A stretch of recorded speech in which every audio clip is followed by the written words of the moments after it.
வணக்கம் நண்பர்களே, இது நங்கூரம். நான் முருகேசன். இந்த காணொளியை பார்க்கும் நண்பர்கள் தயவுசெய்து சப்ஸ்கிரைப் பண்ணுங்கள், ஷேர் பண்ணுங்கள், கமெண்ட் பண்ணுங்கள், லைக் பண்ணுங்கள். உங்களுடைய மேலான ஆதரவை கொடுங்கள். நன்றி, வணக்கம். நீ ஒரு காணொளி ஒன்று உலாவுது. அவர் பேர் என்னன்னு தெரில. அந்த பையன் பேர் ரொம்ப கோபமாக பேசியிருக்காரு. ஈவேரா வெங்காய ராமசாமி, ஈவேரா வெங்காய ராமசாமி இதெல்லாம் பற்றி புதுசாக ட்ரெண்டில் இருக்குது. இப்போ பெண்கள்லாம் சேர்ந்து இப்போ தந்தை பெரியாருக்கு வந்து தந்தை பெரியார்னு ஒரு பட்டம் கொடுத்தாங்க. எதுக்காக? அனாதை குழந்தைகளுக்கு படிப்பறிவை சொல்லிக் கொடுத்தார். நிறைய பேத்துக்கு நல்லது செஞ்சுருக்காருங்க. கல்விக்கு செஞ்சுருக்காரு. நிறைய நல்லது கல்விக்குன்னா உடனே பணத்தை கொடுப்பாரு. அவருடைய பணத்தை கோடிக்கணக்கான அவருடைய சொத்துக்கள் இன்னமும் கல்வி அறக்கட்டளைக்காகத்தான் செலவிடப்படுகிறது. குறைந்த செலவில் நல்ல தரமான கல்வியை கொடுக்கிறது பெரியார் மணியம்மை ஸ்கூலு. இங்கே எங்கெங்கெல்லாம் இருக்குதோ காலேஜ் எல்லாமே. அதனால் வந்து கல்விக்காக நிறைய செஞ்சார் பெரியார். அதனால தான் வந்து பெண்களுக்காக நிறைய செஞ்சார். பெண்ணுரிமையை பற்றி பேசினார், சமூக விடுதலையை பற்றி பேசினார், மூட நம்பிக்கைகளை பற்றி பேசினார், கடவுள் மறுப்பை பற்றி பேசினார். ஆனால் இவங்க பேசுகிறது எல்லாம் பார்த்திங்கன்னா கடவுள் மறுப்பை மட்டுமே தான் தூக்கிட்டு வருவாங்க. உடனே நம்ம ஏதாவது பேசணும் அப்படின்னா இவங்க வந்து கடவுள் இல்லைன்னு சொல்லிட்டாரு பெரியார், நீங்கள் வந்து அவரை போய் இது பண்ணிக்கிட்டு இருக்கீங்க அப்படி இப்படின்னு சொல்லிட்டு அவங்க பாட்டு சௌகரியத்துக்கு பேசுவாங்கன்னு வைங்களேன். இப்போ ஒருத்தர் தம்பி பேசியிருக்காப்புல வெங்காய ராமசாமி அவர் பேர் என்ன, தந்தை பெரியார் இன்னொரு பேர் இந்த பையன் வச்சுருக்காப்புல. நல்ல பையன் தான், நல்லா தான் பேசுகிறாப்புல. வெங்காய ராமசாமி என் பேர் சொல்கிறத கேளுங்க ஒரு நிமிஷம். ராமசாமி, இந்த வெங்காய ராமசாமி என்ன திமிரு பாருங்க.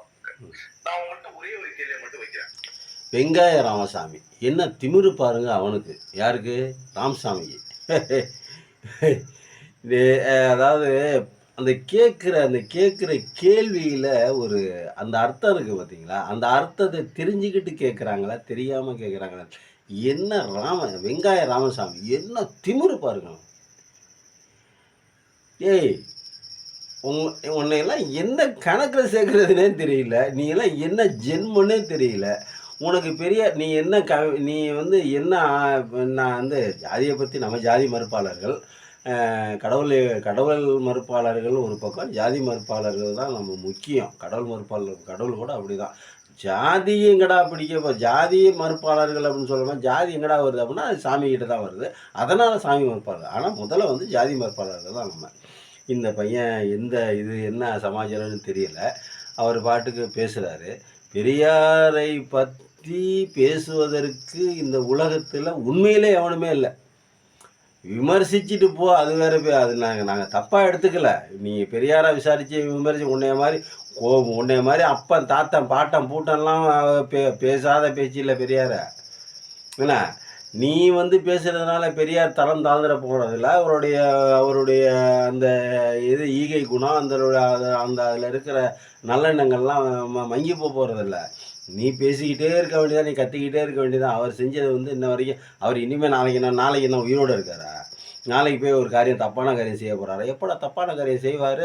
அவரை நம்ம தூத்தலாம். எப்படா மாட்டுவார்? இப்போ ஆட்சியில் இருக்கிற ஒரு மாநில அரசையே வச்சுக்க. எப்படா தப்பு செய்வாங்க? நம்ம அவங்கள காலி பண்ணிடலாம். எப்படான்னு கழுகு பார்வை மாதிரி பார்த்துட்டு இருக்கிறது பெரியார் நம்ம உயிரோடு இருக்காருன்னு நினச்சிட்டு இருக்கியா? அவர் 95 வயசு வரைக்கும் 94 வயசு வரைக்கும் செஞ்சு முடிச்சுட்டு, மக்களுக்கான சேவைகளை செஞ்சு முடிச்சுட்டு, கடைசியில் உங்களையெல்லாம் நான் சூத்திரனாகவே விட்டுட்டு போகிறேனே, வேசி மகன்களாகவே விட்டு போகிறேனே, வப்பாட்டியினுடைய பிள்ளைகள் அப்படின்னேன்னு விட்டுட்டு போகிறேனேன்னு சொல்லிட்டு கண்ணீர் விட்டு கதறி அழுதுட்டு தான் செத்து போனார். அவர் வேதனையோடு தான் செத்து போனார். கோயிலில் கருவறைக்குள்ளார தாழ்த்தப்பட்டவர்களும் முடுக்கப்பட்டவர்களும் அனைத்து சாதியினரும் போக முடியலையே, அனைத்து மக்களும் கருவறைக்குள்ளே போக முடியலையே, உங்களை எல்லாம் சூத்திரனாகவே விட்டுட்டு போகிறேனே, வப்பாட்டி மகனாக விட்டுட்டு போகிறேனே அப்படின்னு சொல்லிட்டு கண்ணீர் விட்டு கதறிட்டு தான் செத்து போனார். நீ பேசுகிறதுனால நீ வந்து அவரை ஒன்றும் அப்படியே இது பண்ணிட முடியாது.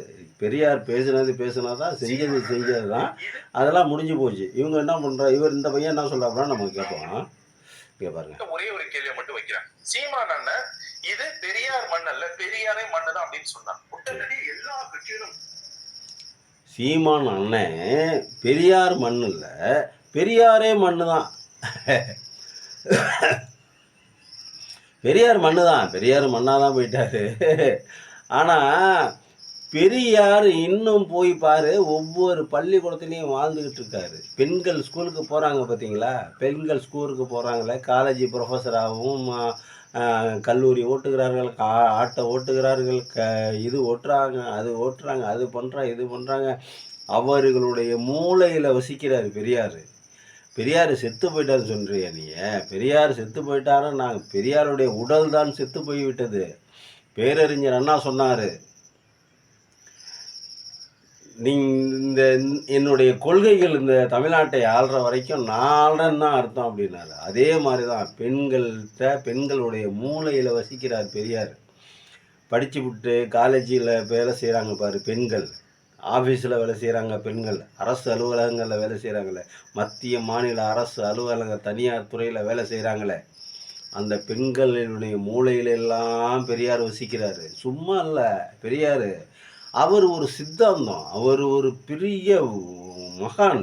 இந்த உலகத்தில் யாருமே சிந்திக்காத ஒரு விஷயத்தை சிந்திச்சு இந்தியாவில் செஞ்சார், தமிழ்நாட்டில் செஞ்சார். சம்பவம் தெரியுமா? நீ அவரை போய் மண்ணுன்னு என்ன சொல்கிற? சீமான அண்ணன் சொன்னான், சீமான அண்ணன் உனக்கு பெரிய ஆளாக போயிட்டார். பெரியார் சீமான அண்ணன் என்னென்ன சொல்லியிருக்கான்னு உனக்கு தெரியுமா? பெரியாரை பற்றி முன்னாடி வானளவாக புகழ்ந்தவர்களுள்ள சீமானும் ஒருத்தர். சீமான் அண்ணன் நீ சொல்கிறல்ல, அந்த சீமான் நொன்ன எப்போ தெரியுமா தெரியும்? பெரியாரை பற்றி மேடையில் பேசினதுக்கு அப்புறம் தான், ஓ இவர் தான் சீமானா, ஓஹோ சீமான்னா அப்படி தான் பேசுவாரா அப்படின்னு தெரிஞ்சது. எப்போ தெரிஞ்சது மக்களுக்கு? சீமானை பற்றி பேசுனது, பெரியாரை பற்றி சீமான் பேசுனதுக்கு அப்புறம் தான் தெரியும். இவர் வளர்றதுக்கும் இவர் வாழ்கிறதுக்கும் இன்றைக்கி வாழ்ந்துக்கிட்டு இருக்கிறதுக்கும் காரணமே பெரியார் தான். இவர் அரசியலில் நிற்கிறாருன்னா இன்ன வரைக்கும் நின்றுக்கிட்டு பெரியாரை தான் எடுத்துக்கிட்டு இருக்காரு. அவர் வீட்டில் பக்கத்து வீட்டில் அவன் பங்காளி எதுக்கல சீமானை. இவர் அரசியலில் நின்று இன்னைக்கு பேசுகிறாரு, இன்னைக்கு நடக்கிறாரு அப்படின்னா இந்த இவர் நடக்கிறதுக்கும் இவர் அரசியல் பண்ணுறதுக்கும் இவருக்கு வருமானம் வருது பாரு. யாரை சொல்லி வருமானம் வாங்குறாரு? பெரியார் திட்டன்னு சொல்லி தானே வருமானத்தெல்லாம் வாங்குறாரு. அந்த வருமானத்துக்கெல்லாம் யாரு காரணம்? தந்தை பெரியாருங்கிறத மறந்துடாத. தந்தை பெரியாரை பற்றி இழிவாக உயர்வாக பேசியதனால்தான் வெளியில் தெரிந்தார். அந்த வெளியில் தெரிந்த பிரபலத்தை வைத்து கொண்டு இன்னைக்கு பணம் பண்ணுகிறார் என்றால் சீமான், அதற்கு காரணமும் தந்தை பெரியார் தான். ஆக இவருடைய வாழ்க்கைக்கும் வளர்ச்சிக்கும் உதவியவர் பெரியார் தான். இன்றைக்கு வாழ்ந்து கொண்டிருப்பதற்கும் காரணம் பெரியார் தான்ங்கிறத மறந்துடாத. சீமான் அண்ணன் பேசினார், சீமான் ஏற்கனவே எவ்வளவு புகழ்ந்து பேசியிருக்காரு அப்படிங்கிறது அவங்களுக்கு தெரியாது. பாருங்க, ராமசாமி, இந்த வெங்காய ராமசாமி என்ன திமிரு பாருங்க. நான் உங்கள்கிட்ட ஒரே ஒரு கேள்வியை மட்டும் வைக்கிறேன். சீமான் அண்ணன் இது பெரியார் மண் அல்ல, பெரியாரே மண்ணுதான் அப்படின்னு சொன்னான். உடனடியே எல்லா கட்சிகளும் புதிச்சுட்டாங்க. சீமானை எதிர்த்து அறிக்கை கொடுத்தா அதை எடப்பாடி பழனிசாமி அவர்களும் பண்ணாங்க. அப்ப எனக்கு ஒரு கேள்வி ஒண்ணு வருது. என்ன தெரியுமா கேள்வி? அந்த கேள்வியை நான் பச்சையாவே கேட்கிறேன், அப்பதான் உங்களுக்கு எல்லாம் புரியும். லார்ட் மவுண்ட் பேட்டனோட சிலைகளை இந்தியா முழுக்க வச்சு இவர் தான் இந்தியர்களுக்கு வாழ்வு கொடுத்தார் அப்படின்னு உங்களால சொல்ல முடியும்? இந்தியர்களுக்கு வாழ்வு கொடுத்தது வெள்ளைக்காரன் தான். யார் வாழ்வு கொடுத்தது? இந்தியர்களுக்கு வாழ்வை கொடுத்தது வெள்ளைக்காரன் தான். இந்தியர்களுக்கு கல்வியை கொடுத்தது, பெரியாருக்கு முன்பாக கல்வியை கொடுத்தது வெள்ளைக்காரன் தான் கொடுத்தான். இந்திய அரசு கொடுக்கல. அது முதல்ல நல்லா தெரிஞ்சுக்க. இந்திய அரசு தான், வெள்ளைக்காரன் தான் ஆட்சியில் இருக்கும்போது அனைவரும் படிக்கிறதுக்கு சட்டம் போட்டான். முதல்ல படிக்கிறது அப்படின்னா படிக்க முடியாது. அம்பேத்கர் எவ்வளோ கஷ்டப்பட்டு படித்தாருன்னு தெரியுமா உனக்கு? இந்திய வெள்ளைக்காரன் காலத்தில் தான் எவ்வளோ கஷ்டப்பட்டு படித்தார் தெரியுமா? வெள்ளைக்காரன் நாடுடைய ஆட்சி இல்லைன்னா அம்பேத்கரால் படிச்சிருக்கவே முடியாது. இன்றைக்கி உலகளாவிய ஒரு பெரிய லெஜெண்டு. படிக்கவே கூடாது, ஸ்கூலுக்கே உள்ளே வரக்கூடாது, வெளியே குறைச்சின்னு சொல்லி கொடுத்தாங்க. அதுவும் பல ரெக்கமெண்டேஷனுக்கு அப்புறம். ஐயா அந்த பையன் படிக்கிறாங்களா அப்படிலாம், அந்த பையனை கொஞ்சம் படிக்க வைங்க, ஏங்க சொல்லி உள்ளே சேர்க்க வேணாம், வெளியாவது உட்காந்து படிக்க வைங்க, சொல்லிக் கொடுங்க அப்படின்னு படிக்க வச்சவர். படித்தவங்க வெள்ளைக்காரன் தான் சொன்னான். நிறைய சட்டங்களை சொன்னான். இந்து தர்மத்தில் இருக்கிற முக்கியமான அந்த பிற்போக்குத்தனமான சிந்தனைகளை பூரா, அந்த சட்டங்களை பூரா எடுத்தது அவன் தான். எவ்வளோ சட்டங்கள் எடுத்திருக்கான்னு தெரியுமா உனக்கு? இதெல்லாம் தெரியாமல் நீ பாட்டு வெள்ளைக்காரனை பற்றி, வெள்ளைக்காரன் சுரண்டனாங்கிறத நாங்களும் ஒத்துக்கிறோம், எல்லாருமே ஒத்துக்கிறோம். வெள்ளைக்காரன் இந்தியாவை சுரண்டிட்டு போனான் அப்படிங்கிறத நானும் உனக்கு. பெண்ணடிமைத்தனத்தை, உடன்கட்டை ஏறுதலை, பெண்களுக்கு கள்ளிப்பால் ஊற்றி கொள்றதுக்கு எதிர்த்து நிறைய சட்டங்களை போட்டது வெள்ளைக்காரன் தான். வெள்ளைக்காரன் தான் வாழ்வு கொடுத்தான் இந்தியர்களுக்கு. இந்திய அரசாங்கம் சுதந்திரம் ஆனதுக்கப்புறம் 1947க்கு அப்புறம் இந்திய அரசாங்கம் மக்களை சுரண்டுனது தான் மிச்சம். மக்களுக்கு எந்த வாழ்வு கொடுத்துருக்காங்க? ஜவஹர்லால் நேரு, இந்திரா காந்திக்கு அப்புறம் என்ன என்ன மன்மோகன் சிங்குக்கு அப்புறம் என்ன அந்த சரி இந்த கடைசியில 14 வருஷத்துல இந்தியர்களுக்கு என்ன நல்லது செஞ்சிருக்குது இந்த ஒன்றிய அரசு? சொல்லுங்க பாப்போம். அதெல்லாம் சொல்லல. இங்க பாருங்க அடுத்தாப்புல. உலகத்துல இந்தியால இருக்கிற இந்த ஜாதிய ஏற்றத்தாழ்வுகள், வேறுபாடுகள் இதெல்லாம் எனக்கு கடுமையான விமர்சனம். ஆனா இந்தியான்ற ஒரு நாடு தான் உலகத்திலே வணிகத்தில் சிறந்த விளங்கியதுன்னு ஆங்கஸ் மேடிசன் அப்படின்ற ஒரு பொருளாதார நிபுணர் சொல்றாரு. 17 நூற்றாண்டுகள், 1ஆம் நூற்றாண்டு 17ஆம் நூற்றாண்டு இந்தியா தான் இருந்துச்சுன்னு. அதனால உலகத்துல இருக்கிற எல்லாரும் இந்தியாவுக்கு இந்தியா தான் உலகத்தில் சிறந்த வணிகத்தை கொண்டிருந்தது அப்படின்னாங்க. இந்தியா இல்லை, தமிழ்நாடு.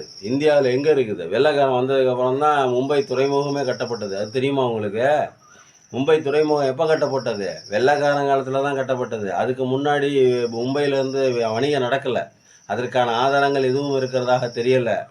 போர்ச்சுகீசியர்கள் வந்ததுலேருந்து, வெள்ளைக்காரன் வந்ததுலேருந்து, பிரெஞ்சுக்காரன் வந்ததுலேருந்து மொத்த பேரும் வந்து இறங்கினது தமிழ்நாடு தான். தமிழ்நாட்டில் இருக்கிற வாசனை திரவியங்களுக்கு, வாசனை பொருள்களுக்கு, இந்த மிளகு, கடுகு, சீரகம், சோம்பு, இந்த மாதிரி வாசனை பொருட்களுக்கு, இந்த வாசனையான பொருள்களுக்கு ஆசைப்பட்டு தான் அவன் இங்கே வந்தது. இங்கே வந்து வணிகம் பண்ணணும்னு சொல்லிட்டு ஆரம்பிச்சது. அதுக்கப்புறம் கொஞ்சம் கொஞ்சமாக நம்மள்கிட்ட இருக்கிற ஒற்றுமையின்மையை பார்த்து அவங்கள பிடிச்சிட்டாங்க. ஆனால் நீங்கள் மும்பையிலேருந்து சொன்னதுன்னு சொல்லிட்டு சொல்கிறீங்க. மும்பையிலேருந்து போட்டு அது வந்து வெள்ளைக்காரன் காலத்தில் வெள்ளைக்காரன் கட்டி கொடுத்தது. அதுவும் ஒரு குஜராத்துக்காரர் கேட்டதுக்காக வந்து மும்பை போட்டு கட்டி கொடுத்ததுக்கான ஆதாரங்கள் இருக்குது. தமிழ்நாடு தான் காலம் காலமாக பல ஆயிரம், பல நூறு ஆண்டுகளாக, அதாவது நீங்கள் சொன்னது இந்த 1ஆம் நூற்றாண்டுலேருந்து 17ஆம் நூற்றாண்டு சொன்னாங்கள்ல, அந்த மாதிரி அதையும் விட அதிகமாக தமிழ்நாடு தான், தமிழர்கள் தான் உலக வணிகத்தை சிறந்து இயக்கியிருக்காங்க அப்படிங்கிறத நீங்கள் மறந்துடக்கூடாது. அப்புறம் அந்த தெலுங்கர்கள் வந்ததுக்கப்புறம் தான் தமிழனுக்கு மானம் ரோஷம்லாம் வந்துச்சு அப்படின்னு யார் சொன்னான்? யாரு நீ பாட்டுக்கு உன் வாய்க்கு வந்ததெல்லாம் பேசிட்டு இருக்க. தமிழ்நாட்டுல வெங்காய ராமசாமி நாயக்கர் சிலைகளை எல்லா இடத்துலையும் வச்சு அவங்க என்ன சொல்றாங்க அப்படின்னா, தெலுங்கர்கள் தமிழ்நாட்டில் படையெடுத்து வந்ததுக்கு பிறகுதான் தமிழனுக்கு மானமும் ரோஷமும் இருந்துச்சு. வெங்காய ராமசாமியோட சிலையை தமிழ்நாட்டில் எல்லா இடங்களையும் வச்சுவிட்டு